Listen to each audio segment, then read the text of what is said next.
Here's a tour of what I was done this weekend. What we did was we got the hot and cold water lines down, mounted down in the crawl space, and they're insulated, and they come up here. So this is hot and cold water. So the red is hot, the blue is cold. This is PEX A, this is expansion joints. So if you look right here, you can see these are the connections. So it's a tubing and then a sleeve, and there's an expanding tool that opens those up and you slide it over the fittings, and after about 5-6 seconds they start to shrink back against the fittings. So that fitting spends its whole life trying to go back to its original shape, so the connection keeps getting tighter and tighter. So this is a really good way to go. So you can see here's the hot and cold that runs up past the standpipe, and this is connected up into the washer box. So the washer box has a hot and cold water for the laundry machine, and the hole in the middle is to drain it.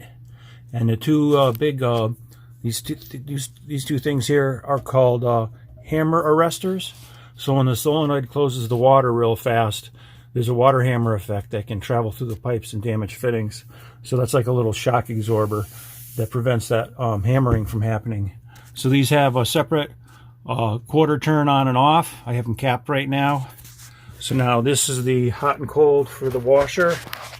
Now the laundry sink supply lines continue down here, and here's the hot and cold for the laundry sink. So those come up, and there's the right here, this is called the sanitary tee. So this is where I would put the 1.5 inch trap that goes to the sink, and then these water supply lines go up here, and I just have them capped for now because I still haven't put in the valves and stuff. So this I can just do later. And what I did was I continue the hot and cold water supply lines over this way. So this way, if I wanted to do an outside hose bib for the garden, I can tap into either the hot or the cold. But right now I just want to leave an extra bit of line there in case I wanted to do that. So here's the spot where the drain line comes out from the crawl space through the rim joist and into the cellar. So I had to do a little finagling here to go around the heating pipe. You can see in the background is the copper pipe and the steel pipe. Down around, and it had to also miss the lead bend for the toilet. And it also had to miss the electrical box right here. So I gave it a little, you see kind of like a little S-turn coming down. And we got a long 90, and we have a pitched pipe. This has to be pitched 1/4 inch per foot. So that's almost 2 feet. So that pitches down about 1/2 inch. So this is another sanitary tee, and I tied it into our existing drain. And that continues down here to our, our main line. So there's the elbow, like the water trap to keep sewer gases from getting up. That's what that little hook is. So we're good to go here. I tested it out. I ran hot water, cold water, got all the air out of it.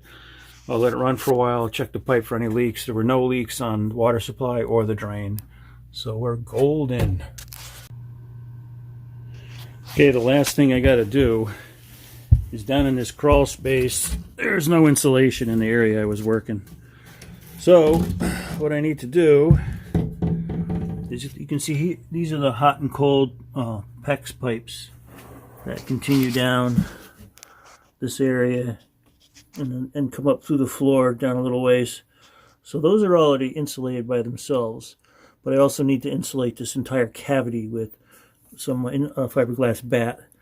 So I have to, this is my last trip down in the crawl space to fix this up and get this insulated.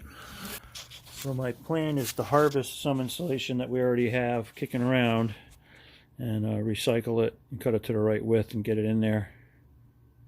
So what's involved to insulate this is an odd width because they came up short. Usually it's 16 inches on center, and this one here is 20 inches on center. So rather than putting a joist here and having that little space, they said, "To hell with it, we'll just go the whole width." So there is no insulation that comes in 19.5 inch widths.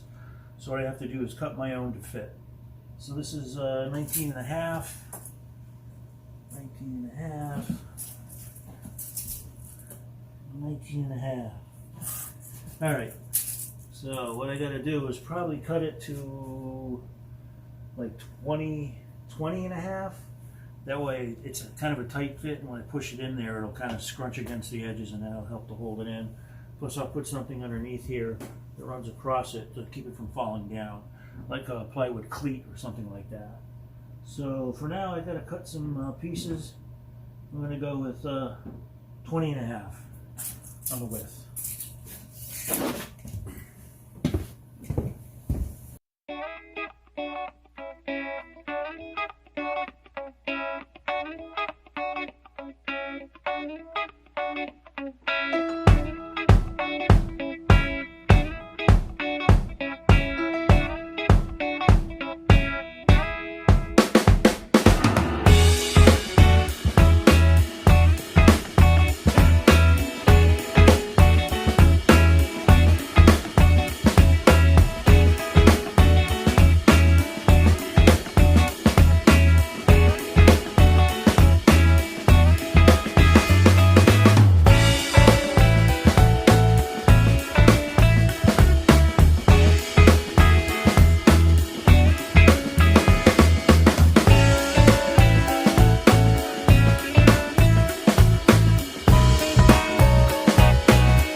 Okay, before I close this up, let's take one last look down here.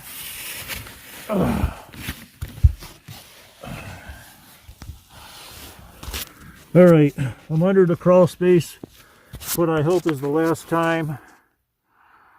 So I'm going to give you a kind of a quick rundown here. This is the last little bit of the opening that I have to fill in, and I can fill that in from the top. Those little things you see flying around is dust. I've got a mask on and breathing through a filter. So see, these are the wooden cleats that are holding up the insulation, because I had to cut them in 21, or let's see, it was 19.5 wide on this gap. So I had to cut it about 20.5 to kind of get a tight fit. And as you can see, I'm going to just kind of crawl down to the end here. Kind of show you. So those dark longitudinal lines are the joists. The white wood, in contrast, those are the cleats that's holding the insulation up against the joists. So that's going to keep it from falling down, because I don't have one contiguous piece. They're all like little chunks that I had to custom fit. So there's the end. I can just kind of sweep all the way across. I'm laying on my back, so this is kind of a weird angle. And there's, heading down to the last little opening. See, there's my feet. So I got, I don't know, 2.5 feet here to crawl around. Not too shabby. Here's the rest of the crawl space. I don't really want to get involved in anything in this direction, but those are just wires, so that's okay. They can hang down. So it's fairly clean down here. It's not too bad. There's no monsters or anything like that.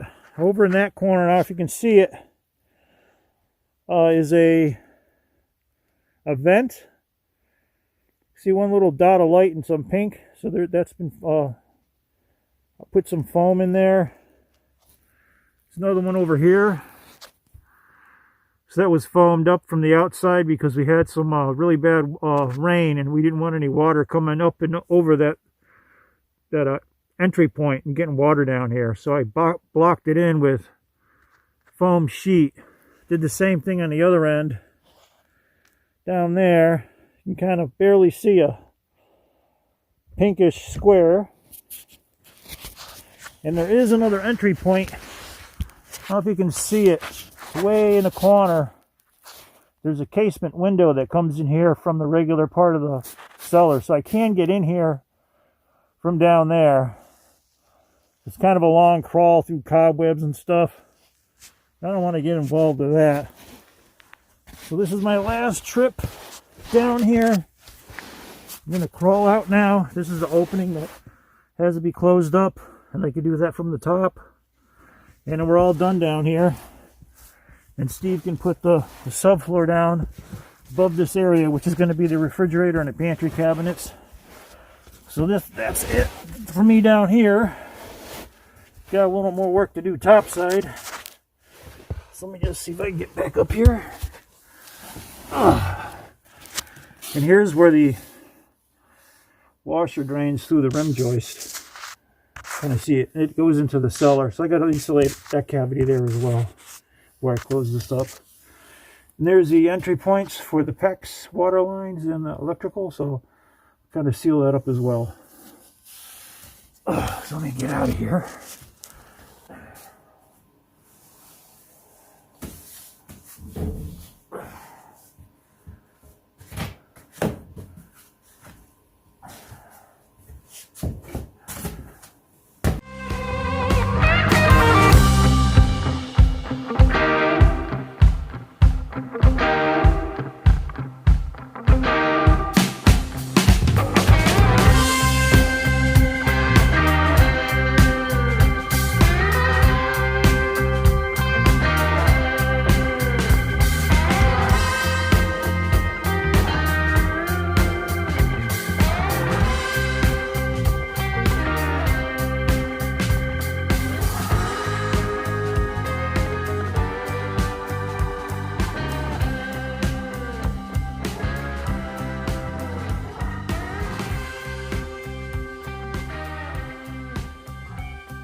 Well, that's a done deal. All done with the crawl space. Steve has to put another piece of wood over top of this, which he has cut. It's right over there on top of the, below the table saw. That goes on top of it.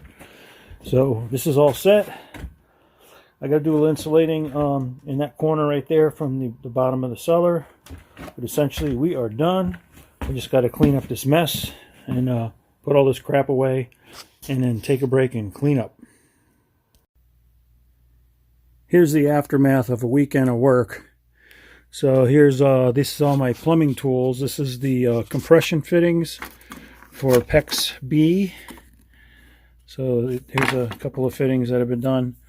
And what it is you take one of these white sleeves, you put it over the end of that tube, you expand it with that, and then you shove them together with the fitting, say that's a stopper, and the memory of them makes them squeeze back down. So that's it spends its whole life trying to get tighter. So there's just all the other stuff, just debris. I mean, this is a freaking mess. Every time I work, this bench I can clean this bench off, and after a couple of days of work, it looks like this again.